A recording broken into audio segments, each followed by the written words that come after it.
Kawan-kawan yang sama beramal saleh itulah yang akan nanti masuk ke dalam neraka untuk mengeluarkan kawan-kawan mereka.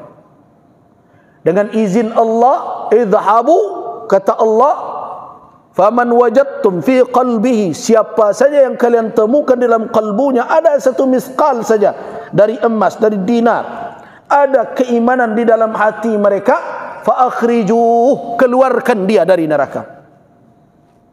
Dicarilah, tenang cari itu kawannya, kenalannya. Kau tak ada orang kenal seorang lah, orang nan di surga, kan kacau jadinya. Ketika mereka kenal, mereka keluarkan. Mereka temukan kondisi orang di neraka, di antara orang beriman itu, yang tadi makdus, yang tercampak ke dalam neraka, ada yang terbakar sampai kakinya, telapak kakinya. Ada sampai separuh betisnya. Kemudian mereka keluarkan man arafu, siapa yang mereka kenal. Thumma ya'udun, kemudian kembali orang itu membawa kawan.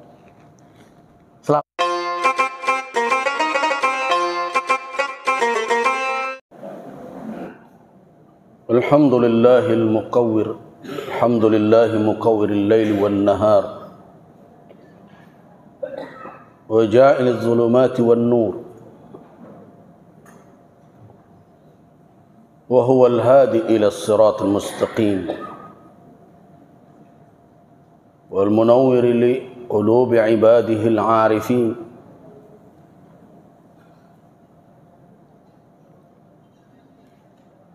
وأنزل على نبيه محمد صلى الله عليه وسلم كتابا ليكون هدى للعالمين، فمن تمسك به فقد اهتدى، ومن ابتغى هدى في غيره فقد ضل ضلالا مبينا. أشهد أن لا إله إلا الله وأشهد أن محمد رسول الله. اللهم صل وسلم على عبدك ورسولك وحبيبك محمد بن عبد الله وعلى آله وأصحابه ومن والاه، أما بعد. عباد الله، قال الله تبارك وتعالى في محكم تنزيله: أتلوه عليكم استمعوا لتلاوته. أعوذ بالله من الشيطان الرجيم.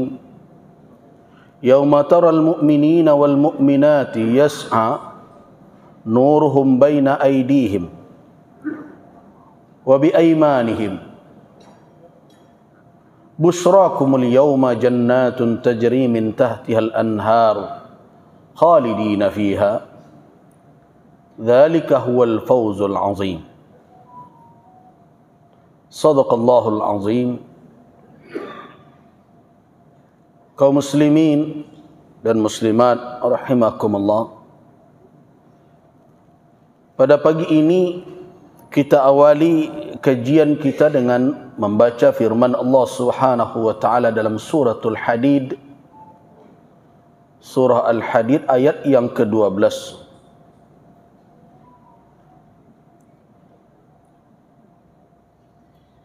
Ayat yang baru saja saya bacakan tadi, terjemahannya lebih kurang adalah: pada hari itu ketika engkau melihat orang-orang beriman, baik laki-laki maupun perempuan,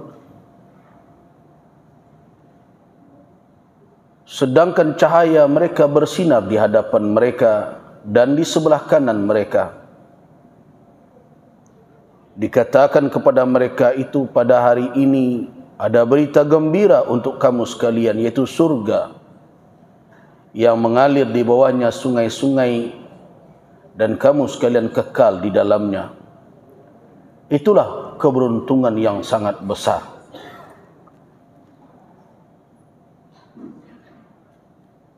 Ketika kita membaca kalimat yas'a, nuruhum baina aydihim wa bi aymanihim.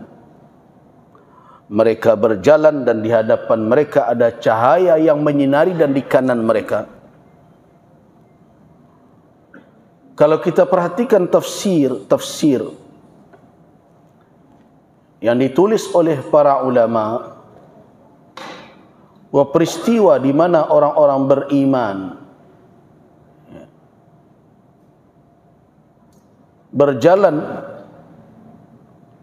di depan mereka ada nur dan di samping kanan mereka ada nur yang menyinari mereka. Para ulama mengatakan itu adalah peristiwa yaumul qiyamah. Ada peristiwa di hari kiamat kelak. Walaupun di dalam riwayat lain itu pernah terjadi pada sahabat sebagai mukjizat mereka. Tetapi ayat ini menggambarkan peristiwa yang terjadi di hari kiamat.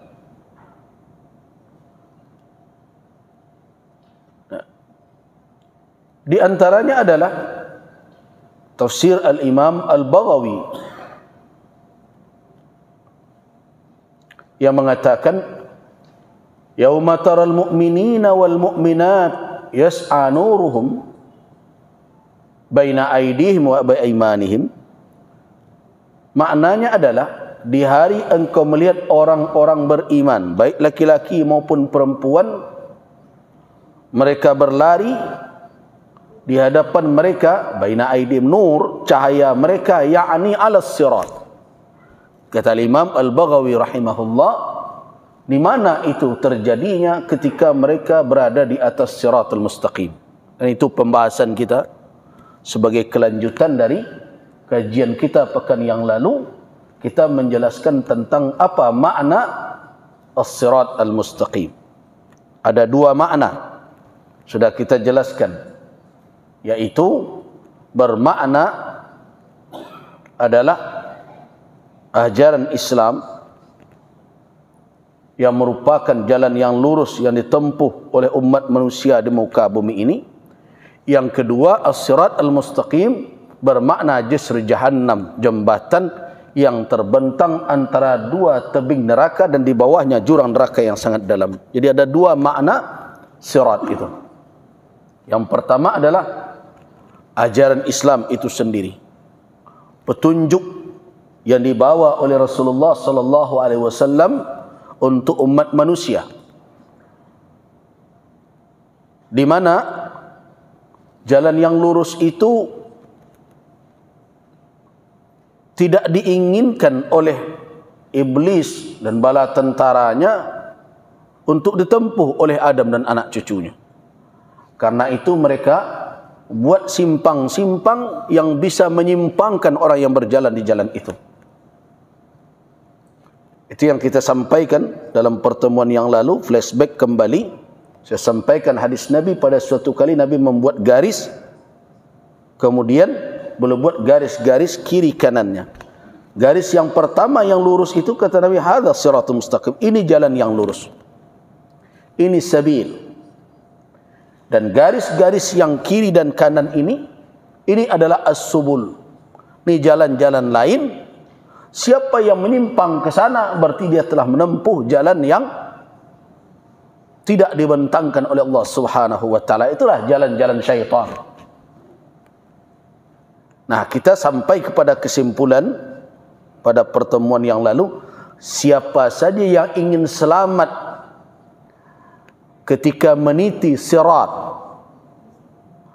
yang ada atau jembatan yang ada di atas neraka jahanam itu, bagaimana caranya?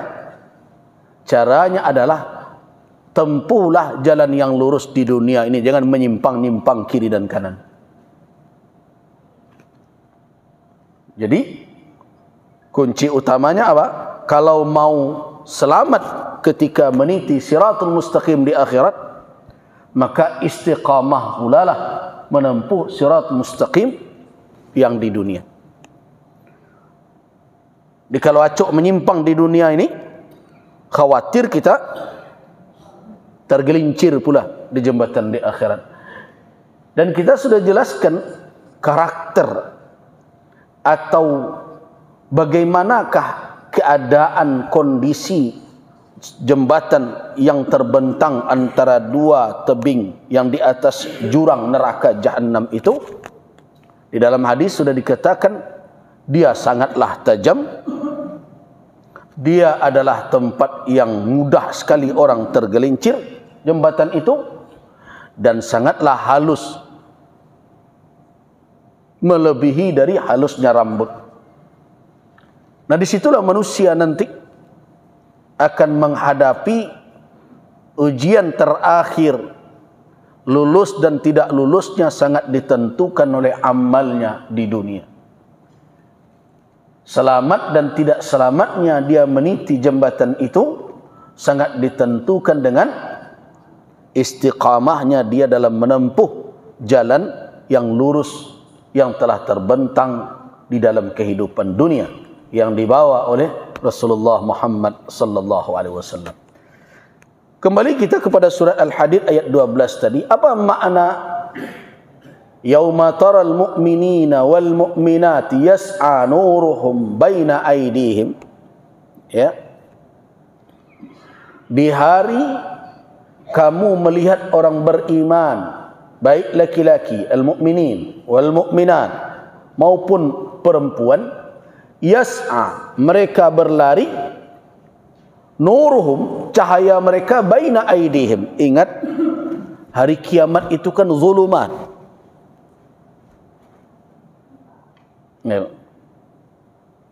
Manusia diliputi oleh kegelapan. Bisa jadi suasananya terang, tapi manusia disungkup oleh kegelapan yang dia lakukan karena apa? Karena kezaliman yang dia perbuat di dunia akan meliputinya, sehingga dia diliputi oleh kegelapan yang berlapis-lapis. Zulumatu yaumil qiyamah. Dalam kondisi seperti itu, manusia membutuhkan cahaya untuk menerangi perjalanannya. Itulah suasana. Kalau sekarang kita diuji dengan gambaran itu, disuruh meniti, tidak usahlah neraka di bawahnya, sungai yang berarus, tengah malam yang pekat, jembatannya hanya ya seutas bambu atau bambu yang disambung, tidak ada tempat berpegangnya, dalam suasana gelap gulita, kira-kira bisa selamat tidak tuh?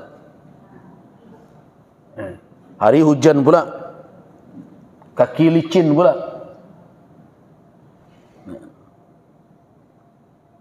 Itu kalau kita umpamakan untuk dunia. Nah, yang dibutuhkan oleh manusia ketika melalui jembatan itu adalah penerang. Nah, orang-orang beriman akan diterangi oleh Allah Subhanahu wa taala dengan memberikan mereka nur, cahaya, baina aidihim wa bi aimanihim. Baina aidihim, di hadapan mereka, wa bi aimanihim, di kanan mereka. Kapan itu terjadi? Kalau kita merujuk kepada tafsir Al-Imam Al-Baghawi, itu ketika mereka berjalan di mana? Di atas sirat, di atas jembatan yang kita sebut as-sirat al-mustaqim itu. Nah, kemudian juga diriwayatkan bahwa di dalam penjelasan Nabi sallallahu alaihi wasallam bahwa cahaya yang meliputi orang-orang beriman itu bertingkat-tingkat.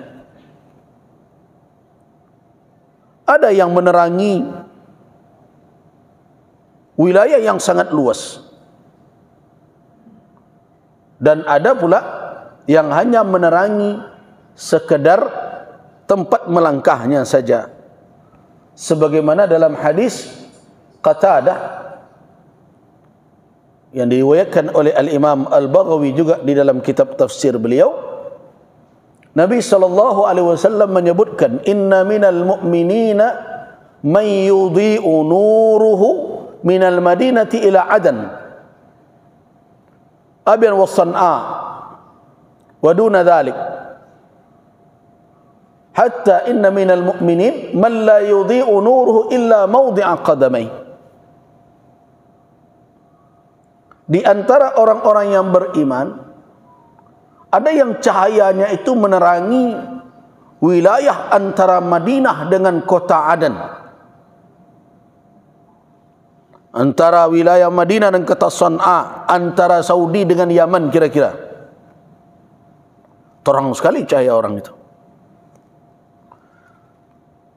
Ada yang kurang dari itu, sampai ada orang beriman yang hanya memiliki cahaya la yudhi'u nuruhu, cahaya yang dimilikinya itu tidak menerangi illa mawdi'a qadamai, melainkan hanya tempat posisi kedua telapak kakinya saja, sehingga dia tahu ke mana akan melangkah.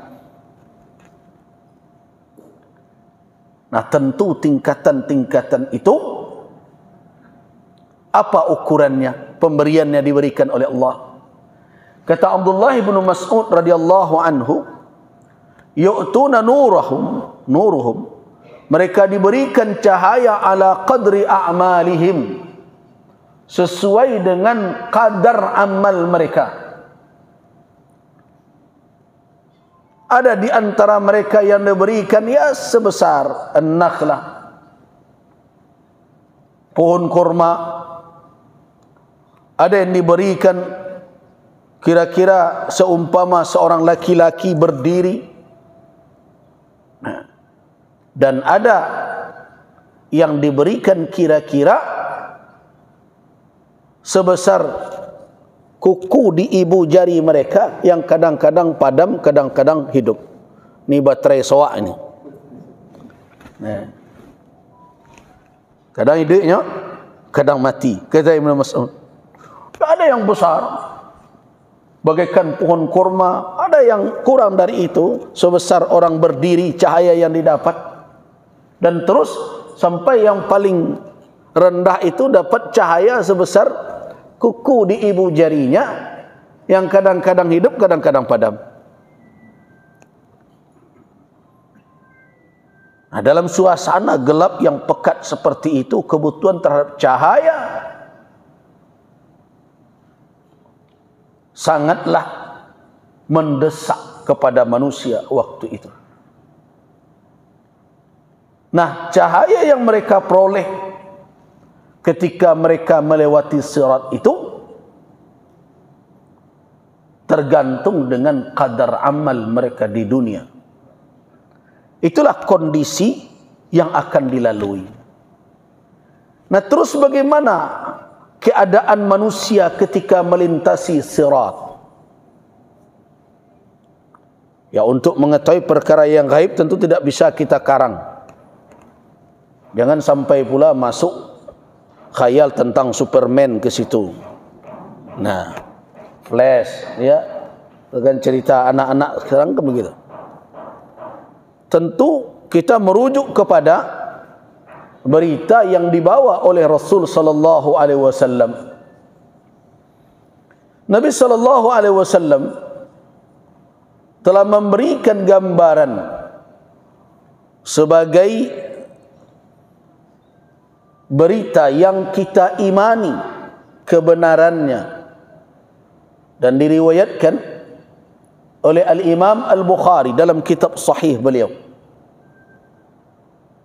Yang pertama, tentang karakter dari jembatan Al-Jasr, dari As-Sirat, yang sering kita sebut As-Siratul Mustaqim itu.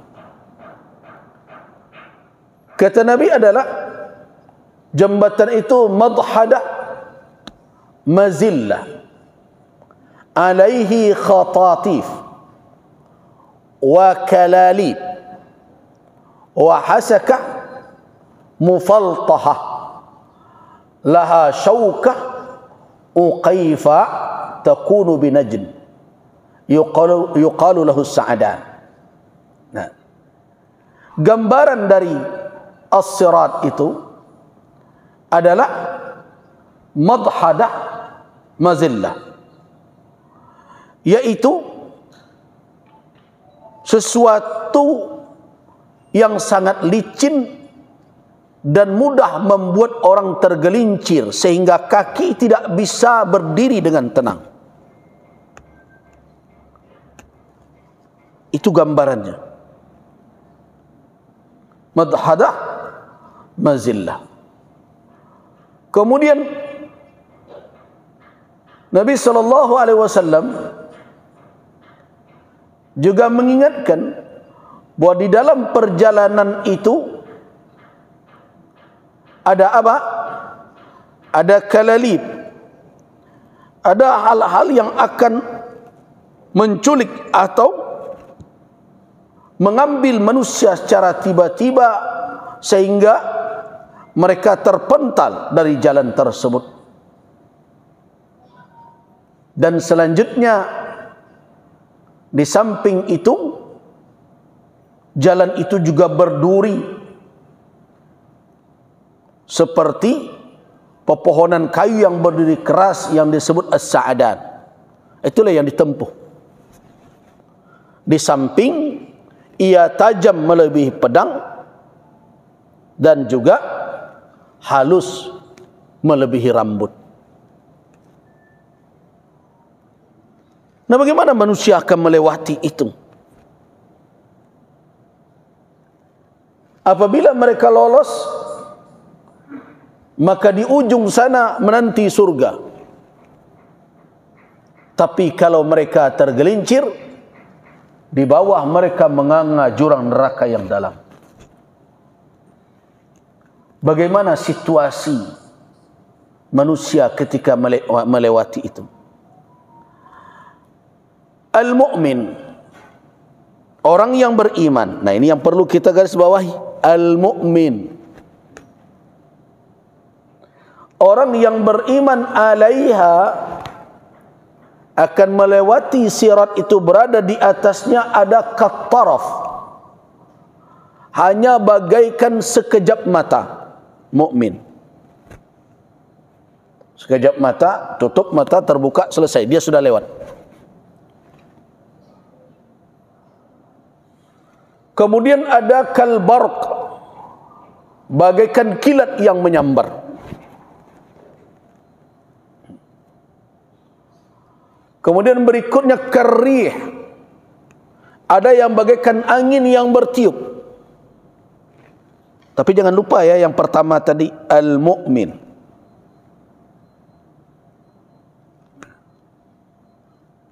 Jadi bukan sebatas Islam sepertinya.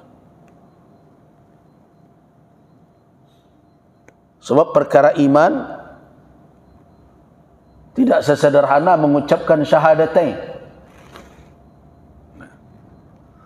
Kemudian orang beriman itu ada ka'ajawidil khail, bagaikan kuda-kuda yang terbaik. Kuda-kuda perang yang kencang larinya, seperti itu. Warriqab, atau kenderaan-kenderaan yang terbaik. Karena itu kondisi orang yang beriman ada fanajin musallamun, wa najin makhdusun, wa makdus. Dia ada 3. Ada yang melewati dengan selamat seperti tadi. Kemudian ada yang selamat sampai ke ujung, tetapi makdus, sudah luka-luka. Nah, yang ketiga, ada yang selamat juga tapi makdus, dicelup dulu ke dalam neraka. Nanti baru kemudian dibangkit kembali. Nah, kira-kira yang dicelup ini enak tak nih?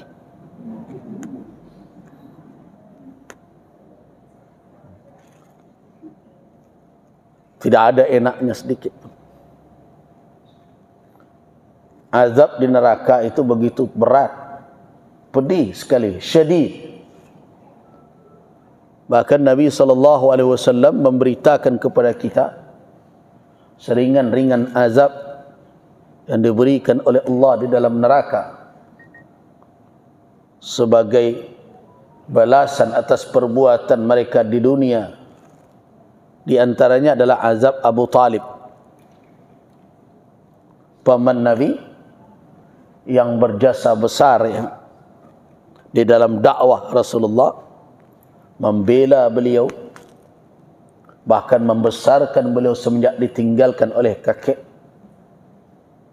kemudian mempertahankan beliau dari musuh-musuh beliau, tapi mati dalam keadaan tidak masuk Islam. Walaupun Nabi telah mengajak beliau, ya amma, wahai paman, qul, ucapkanlah kalimat, tidak banyak kalimat, dengan kalimat yang engkau ucapkan itu, uhaj, aku akan bela engkau di hadapan Allah Subhanahu wa ta'ala. Tapi di samping Abu Talib ada Abu lain, Abu Jahal. Bisikan Abu Jahal lain pula. Apa kata Abu Jahal? Atarghabu an millati Abdul Muttalib? Hei Abu Talib, bencikah engkau dengan keyakinan bapakmu? Apa kata orang? Abu Talib mati dalam keadaan membenci apa yang diwariskan oleh nenek moyangnya. Nah, bingung. Nah, bisikan-bisikan seperti ini jangan dikatakan hanya pada Abu Talib saja. Kita-kita yang tidak pakai abu ini kan juga sering dibegitukan. Diingatkan oleh ulama, datang lagi konco Abu Jahal. Kaditurin sado kecek buya tu. Marasa idik ko dinyo ko, dunia ko dak lamo tu ko. Itu Abu Jahal tadi tu. Tapi tampil dalam bentuk lain. Nah, akhirnya diijabah oleh Abu Talib bisikan Abu Jahal. Mati dia dalam keadaan tidak memeluk Islam. Nah, kata Nabi, seringan-ringan azab yang diterima oleh Abu Talib, ia memakai sandal dari api neraka di kakinya yang membuat menggelegak benak di kepalanya. Apa kira-kira Rasul? Kakinya memakai sandal dari neraka, tapi membuat benaknya menjadi menggelegak karena panas. Nah, jadi kondisi orang beriman ketika itu ada najin musallam, selamat dan selamat dari segala hal yang menyakiti, luka, dan tidak ada sama sekali. Yang kedua adalah najin makhdus, selamat sampai ke seberang, tetapi makhdus telah luka-luka karena tadi ada duri, ada berbagai macam yang harus dia lewati. Dan yang ketiga adalah makdus finari jahannam, dia selamat juga tetapi jatuh dahulu. Bagaimana proses itu terjadi? Hatta yamur akhiruhum yushabu sahban, sampai yang terakhir yang lolos nanti diseret untuk sampai ke tebing yang di dekat surga.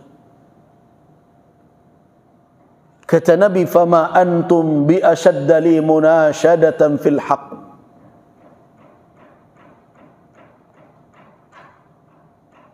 Kamu sekalian tidak lebih dibandingkan saya untuk mendorong orang dalam perkara yang hak.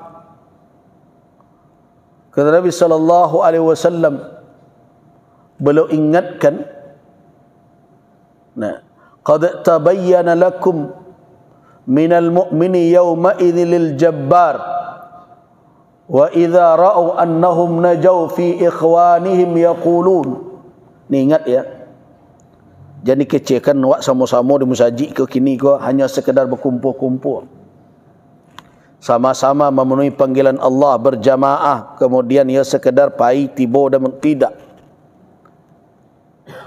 Kebersamaan di dunia yang menjadi wahana wadah untuk menjalin ukhuwah sehingga terjalin mahabbah antar sesama kita.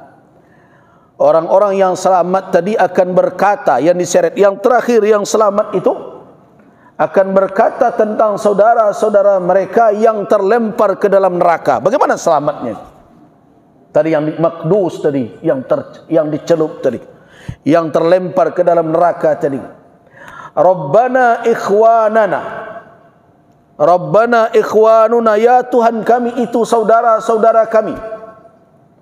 Kanu yusalluna ma'ana, mereka itu sama-sama solat dengan kami dahulu. Sama-sama solat dengan kami dahulu. Itu bukan persaudaraan karena nasab ketika itu. Bukan pula persaudaraan karena rahim.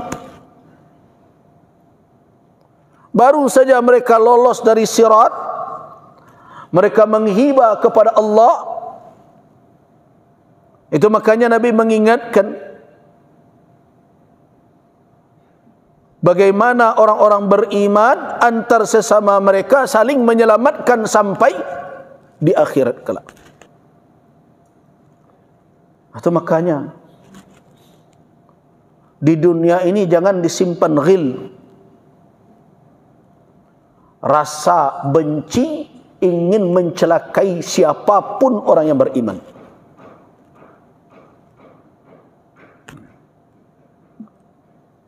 Buang sikap itu. Ya, ada kisah Abdullah bin Amr bin al-As. Abdullah bin Amr bin al-As ini anak muda di zaman Nabi. Ya, pemuda zaman itu tentu jauh berbeda dengan pemuda zaman sekarang yang heboh dengan gadget. Pada suatu kali Nabi SAW berkata, yattali'u alaikumul an rajulun min ahlil jannah. Akan muncul kepada kalian saat ini seorang penduduk surga. Coba bayangkan orang sedang berkumpul, tiba-tiba Nabi mengatakan ada yang akan masuk seorang yang dijamin oleh Rasul orang itu min ahlil jannah, salah seorang penduduk surga. Semua mata tertuju ke sana. Pas dilihat masuk orang baru selesai berwudu, al-ma' tantifu, air masih menetes saja dari jenggotnya. Tapi untuk kali pertama itu ada yang mengatakan itu Sa'ad bin Abi Waqqas, ada yang mengatakan itu salah seorang dari Ansar. Pada peristiwa pertama itu ya para sahabat tidak terlalu menganggap hal yang luar biasa. Karena apa? Karena memang banyak orang-orang yang dikatakan oleh Nabi min ahlil jannah di kalangan mereka. Tapi besok terulang lagi. Yattali'u alaikum, akan muncul ke dalam majlis ini dari pintu itu seorang penduduk surga. Mata memandang lagi ke sana. Ternyata yang muncul orang yang kemarin juga. Ini dua kali. Lusanya terjadi lagi. Nabi mengatakan akan masuk seorang penduduk surga, tetap orang yang sama. Nah, sebagai anak muda yang haus dengan ilmu, Abdullah bin Amr bin al-As setelah bubar pengajian atau bubar majlis dengan Rasul, orang itu keluar, diikutinya orang itu oleh Abdullah bin Amr. Setelah disusulnya dia berkata, ya Abdullah, wahai hamba Allah, wahai Pak, Inni lahaitu abi. Saya membuat kesal ayah saya. Ada kerajaan ambo nak membuat ayah ambo nak senang kamu. Nah, karena itu mau berencana nak pulang 3 malam dulu. Nah, saya tidak pulang 3 malam, nak bertemu dengan ayah saya. Ini maksudnya supaya reda amarahnya, nanti baru saya kembali. Bisakah engkau memberikan saya tumpangan 3 malam itu? Kata orang itu, baik, silakan, tidak ada masalah. Abdullah bin Amr pun bermalam di rumah orang tersebut. Kemudian malam-malam Abdullah bin Amr tidak tidur. Kerjanya mengintai orang ini apa yang diamalkannya sehingga dia mendapatkan kehormatan yang begitu hebat. 3 kali Nabi mengatakan akan muncul salah seorang penduduk surga. Dia juga yang mencogok di pintu itu. Apa ini amalan orang? Tapi anehnya setelah semalam, 2 malam, dia tidak melihat orang itu beribadah tahajud banyak. Tahajudnya sedang saja. Tengah malam dia tidak bangun, sepertiga malam yang akhir dia bangun, dia salat hanya beberapa rakaat, setelah itu dia istirahat tidur, kemudian dia ke masjid. Malam pertama seperti itu. Malam kedua seperti itu. Barangkali mungkin dibayangkan Amr bin al-As oleh Abdullah bin Amr, orang ini semenjak sampai di rumahnya tidur, kemudian sampai subuh salat terus. Nyata tidak. Biasa saja. Sampai malam yang ketiga, mulailah Abdullah bin Amr bin al-As menganggap ringan ibadah orang ini. Kalau bahasa awaknya, kalau ceko penduduk surga, taluk lah awaknya. Nah, itu taluk lah awak kalau hanya seperti itu saja. Akhirnya pagi hari, Abdullah bin Amr berkata, wahai Pak, sebenarnya tidak ada apapun antara saya dengan ayah saya. Orang itu, terus kenapa kamu katakan begitu? Saya sebenarnya ingin bermalam di rumahmu, ingin mencari tahu kenapa Nabi SAW berkata 3 kali berturut-turut dalam 3 hari, ada penduduk surga yang masuk dari pintu, yang muncul engkau terus. Saya ingin tahu dengan apa engkau dapatkan kedudukan yang mulia itu, apa amalmu, apa yang kamu andalkan untuk mendapatkan itu. Ya, kata orang terus, apa yang kau lihat? Ya, sepertinya saya tidak melihat apa-apa, biasa-biasa saja amalan engkau. Kata orang itu, ya itulah amal saya, tidak saya tambah, tidak saya kurangi, memang sebegitu sajalah. Akhirnya Abdullah bin Amr bin al-As berdiri meninggalkan orang itu dengan perkataan di hatinya, kalau begini saya bisa ini melakukan amalan penduduk surga. Tapi sebelum jauh dipanggil oleh bapak itu. Nah, sinilah Abdullah. Ya Pak, benarkah engkau ingin mengetahui apa yang saya lakukan sehingga saya mendapatkan apa yang dikatakan Rasulullah itu? Benar. Apa kata orang itu?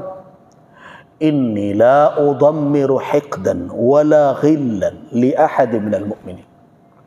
Di dalam hati saya tidak ada tersimpan sedikit pun rasa dengki, rasa tidak senang dan ingin mencelakai siapapun dari orang yang beriman, walau apapun yang terjadi.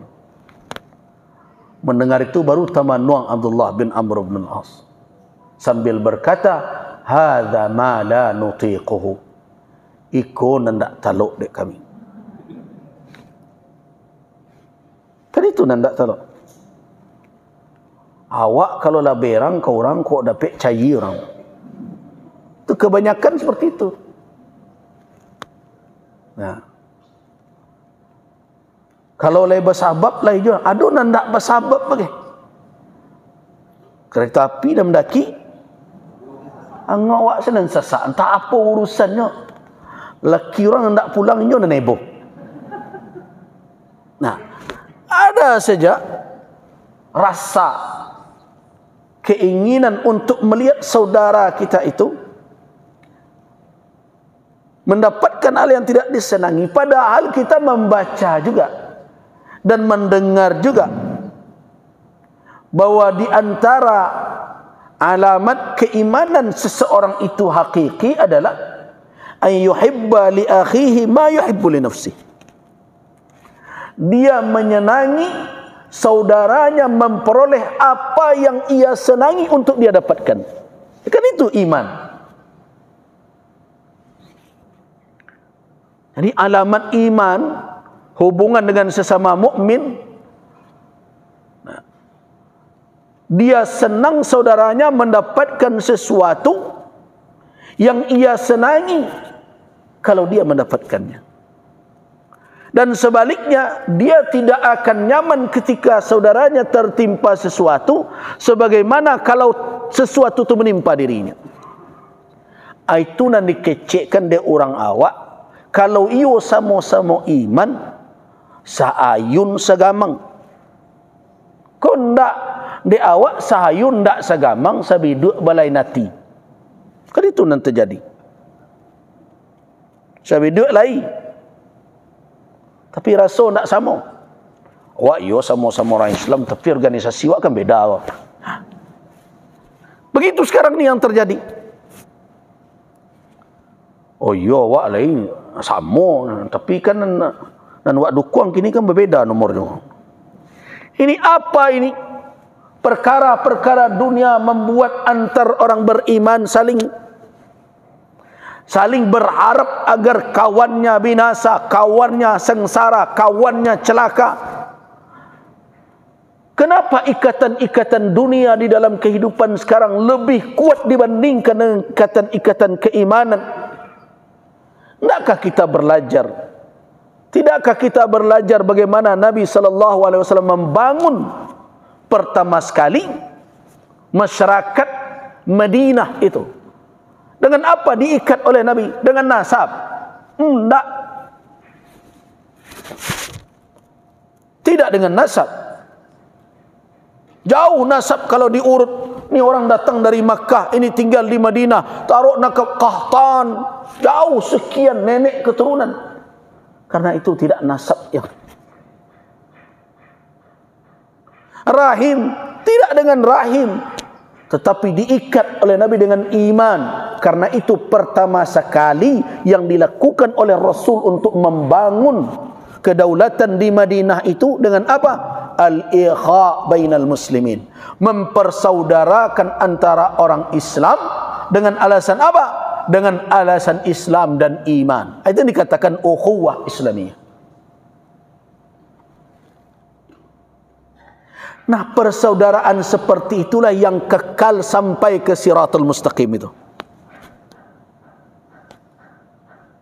Ini kita ambil pelajaran dari hadis itu. Kalau kita benar membaca, bukan hanya membaca secara lahiriah, berhenti kita pada setiap kalimat yang dikatakan oleh Nabi SAW. Apa kata mereka yang selamat? Laiko seperti kini orang berfikir, ambolah selesai ngalo fikir melakang bodoh tu yo. Tidak begitu. Apa kata orang-orang beriman yang selamat? Rabbana ikhwanuna,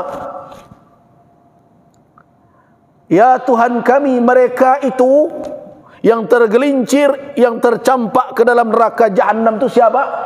Ikhwanuna, saudara-saudara kami. Saudara apa itu? Bukan saudara nasab. Ikhwanunal mu'minin, sama-sama orang beriman.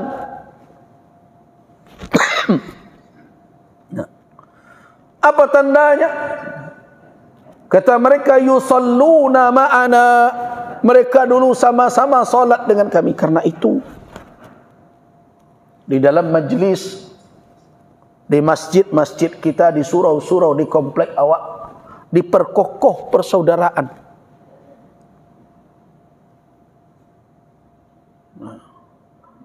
Sangat rugi dan hina sekali kalau untuk kondisi sekarang umat Islam sampai mengorbankan persaudaraan mereka hanya kerana mendukung caleg, mendukung capres.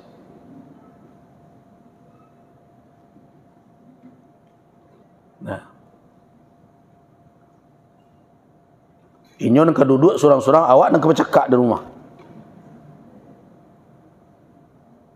Jangan korbankan itu. Karena urusan jabatan dunia akan berakhir. Bahkan lalu Nabi dunia ko mungkin lelah habis tu jabatan mereka.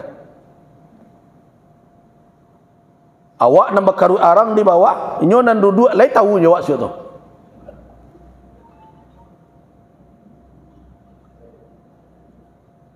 Nah, karena itu ketika kita menunjuk si fulan dan si fulan, balik kepada panduan syarak awak, agama awak.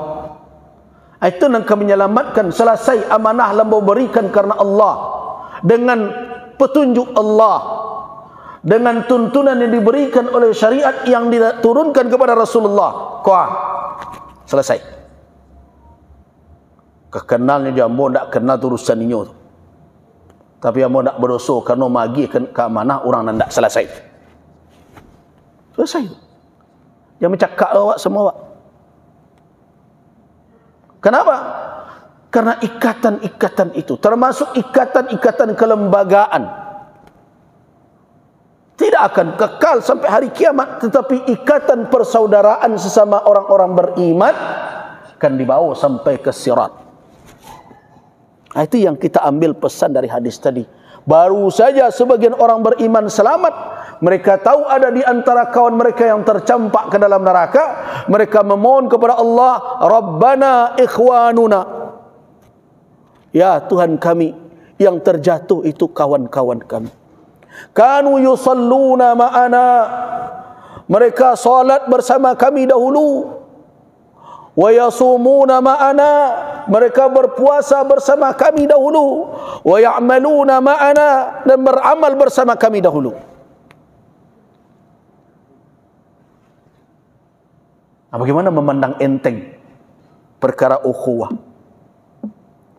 persaudaraan karena landasan akidah? Karena itulah alasan kawan-kawan kita dahulu memunajatkan kepada Allah, tolong ya Allah tu kawan kami dahulu, sama solat kami dahulu tu, sama puasa, sama beramal kami dengan mereka. Itu syafaat antar orang beriman itu.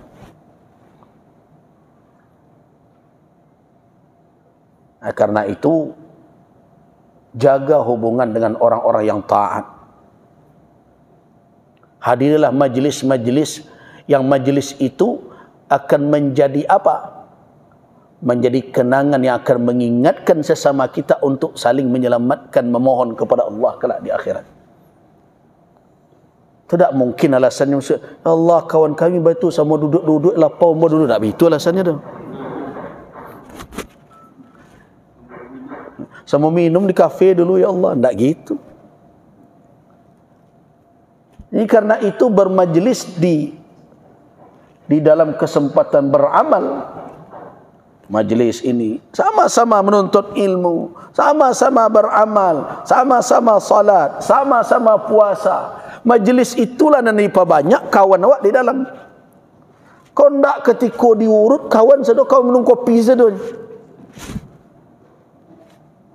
Nah, lainnya selamanya maksudnya sabutnya apa? Ya Allah, kawan sama minum kopi. Apa leh kok sama kawan sama berdansa?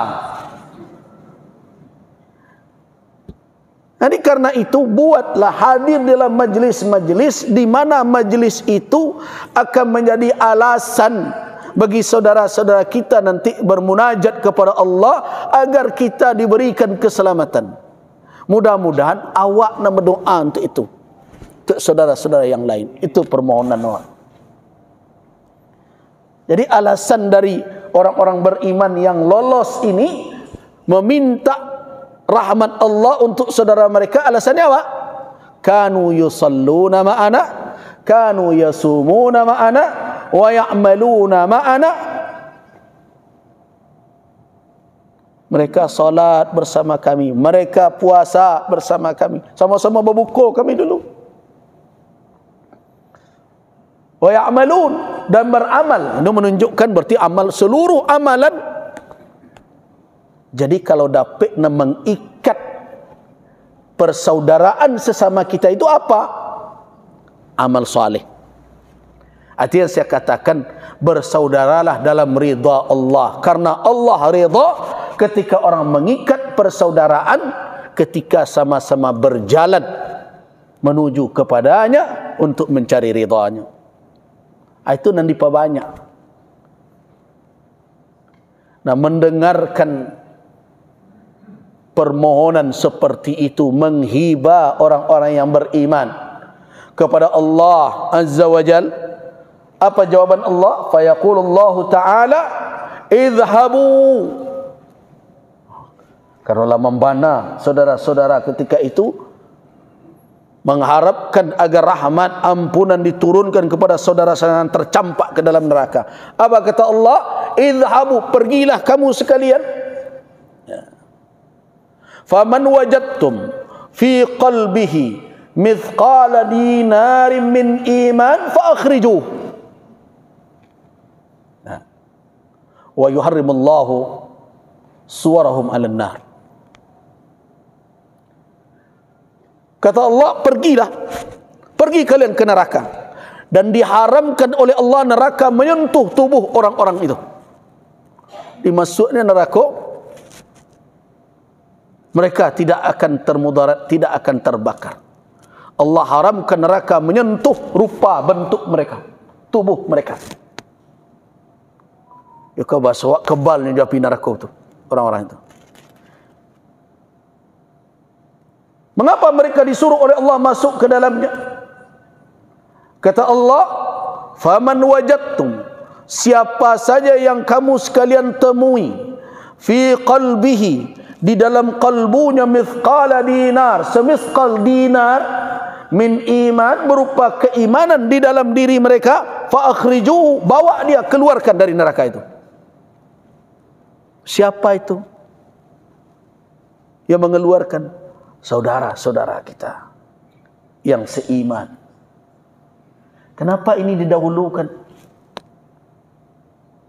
Kenapa bukan anak dengan ayah, ayah dengan anak, suami dengan istri? Karena asas dari memberikan syafaat iman, bukan nasab.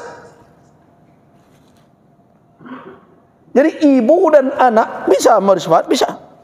Anak dengan orang tua beri syafaat bisa, tetapi harus di dalam iman. Tapi kalau kafir salah satu, bagaimana mau menyelamatkan? Khalidina fiha, mereka kekal di dalam neraka.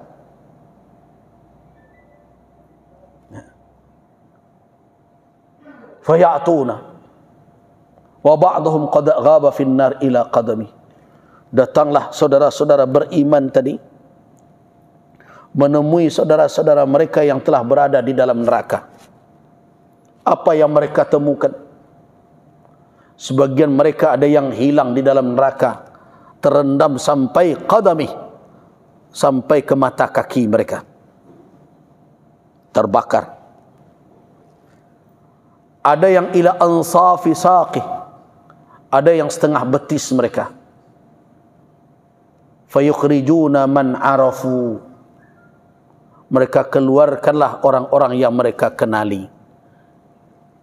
Nah, jadi kok dapat nak mengenal awak tu orang saleh, ndak orang nambah pangkit.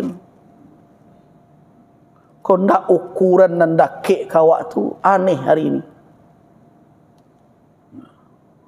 Kalau tiba kau orang non terkenal barabui sadojo tu foto cik, yo lai kakaunya dah wak di akhirat tu.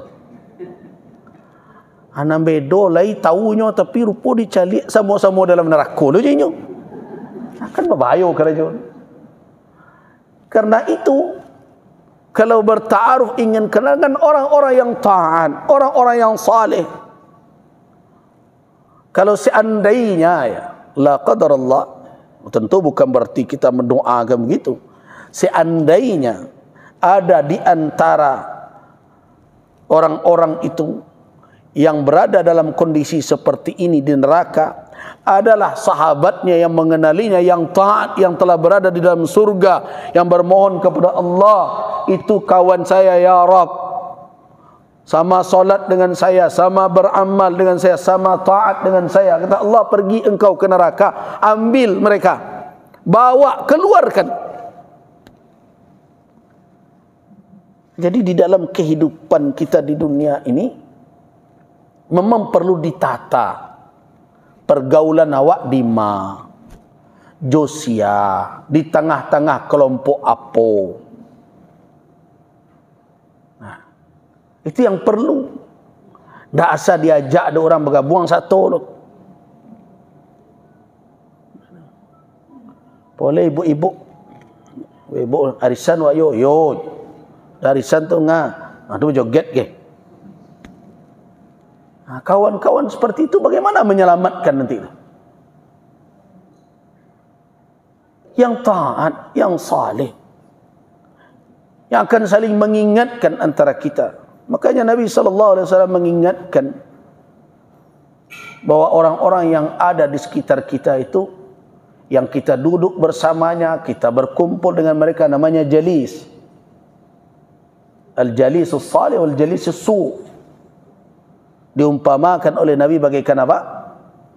Satu bagai tukang jual minyak harum, yang satu bagai tukang pandai besi, tukang tiup api. Di tempat pandai besi yang asapnya mengepul, yang apinya memercik kemana-mana. Kalau yang kita temani itu umpamanya bagaikan orang yang menjual minyak harum, kabail misik, tidak pun kita mendapatkan minyak harumnya, baunya membuat sedap, membuat nyaman, segar kita. Tapi kalau orang yang bekerja dengan bayar seperti itu, kerajonya tidak dapat dia, awak percikan apinya membakar rambut dan baju kita, bau asapnya membuat kita pusing. Itulah perumpamaan yang saleh dan yang tidak saleh. Dan jangan hanya sekedar memandang bahwa itu adalah perkara duniawi. Tidak, ternyata itu memanjang sampai ke akhirat. Karena kawan-kawan yang sama beramal saleh itulah yang akan nanti masuk ke dalam neraka untuk mengeluarkan kawan-kawan mereka. Dengan izin Allah, idhabu, kata Allah, faman wajadtum fi qalbihi, siapa saja yang kalian temukan dalam kalbunya ada satu miskal saja dari emas, dari dinar, ada keimanan di dalam hati mereka, fa akhrijuh, keluarkan dia dari neraka. Dicarilah. Itu yang cari itu kawannya, kenalannya. Kau tak ada orang kenal seorang lah, orang yang disuruh gua. Kan kacau jadinya.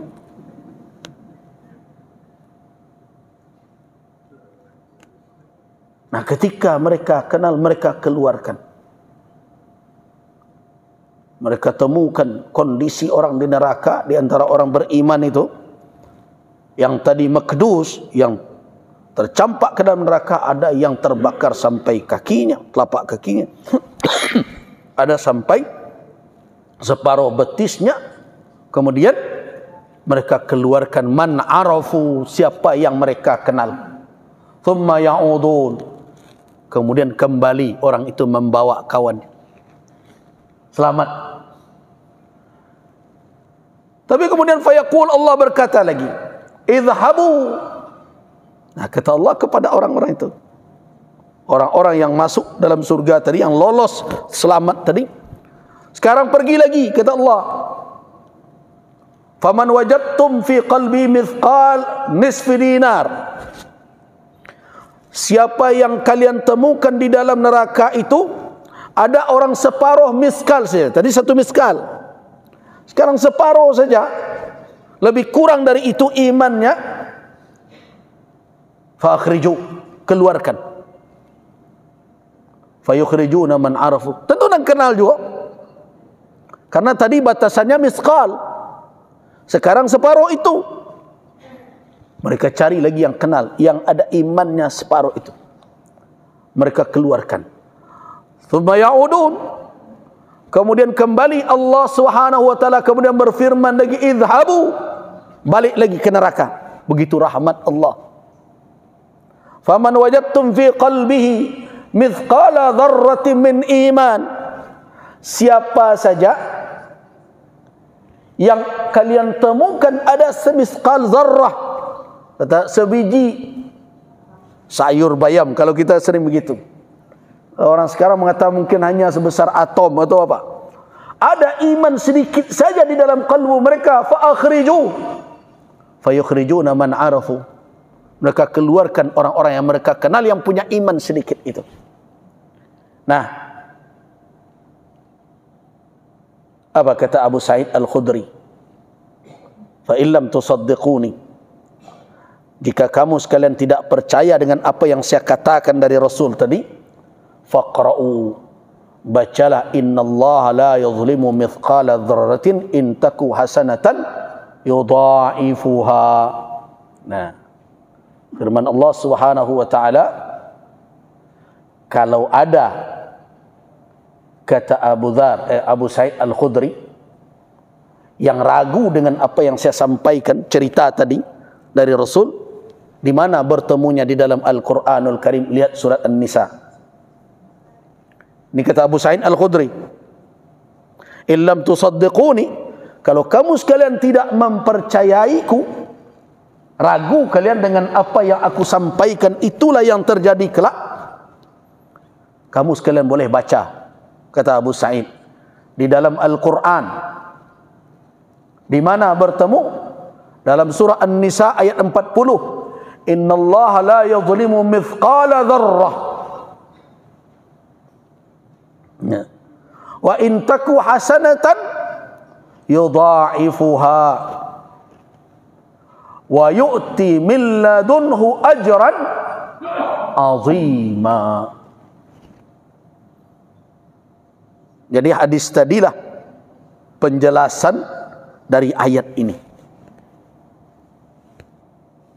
Jadi kalau kita bicara apa tafsirnya ayat 40 surah An-Nisa, hadis tadi penafsirannya, innallah, sesungguhnya Allah, la yuzlimu, tidak akan menzalimi, mithqala dzarrah, walaupun hanya sebesar dzarrah. Apa itu? Iman. Tidak akan dizalimi oleh Allah.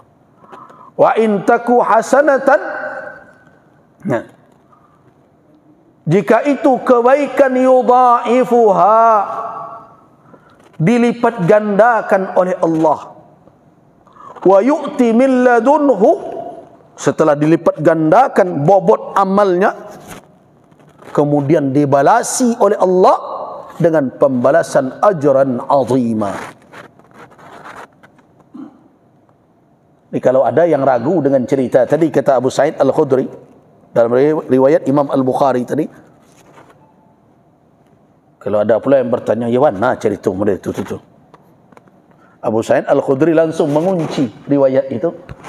Illam tusaddiquni, seandainya kamu sekalian tidak mempercayaiku, tidak mempercayai kebenaran yang aku sampaikan, maka faqra'u, bacalah ayat Allah dalam surah An-Nisa itu.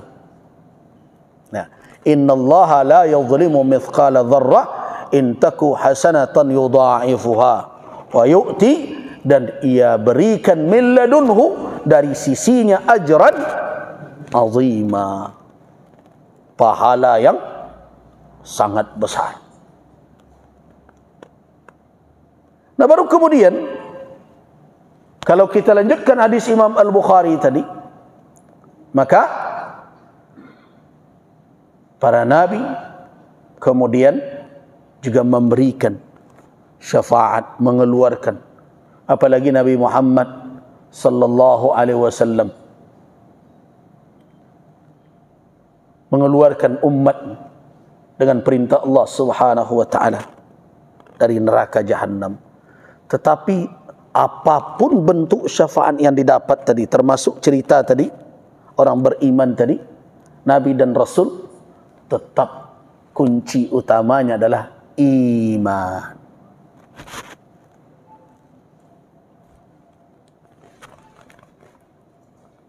Betul yang saya temanung.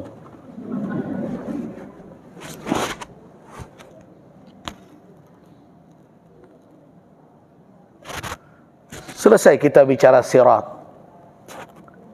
Tinggal pembicaraan kita lagi tentang al-jannatu wan nar.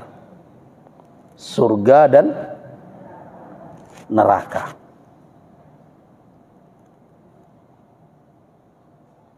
Alah lu tu sampai siko. Soalan banyak ambok ke pulang ke Bukit Tinggi dan ke Payakumbuh ada kegiatan. Mohon maaf gak capek kini. Baik, mudah-mudahan apa yang kita sampaikan menjadi perenungan bagi kita.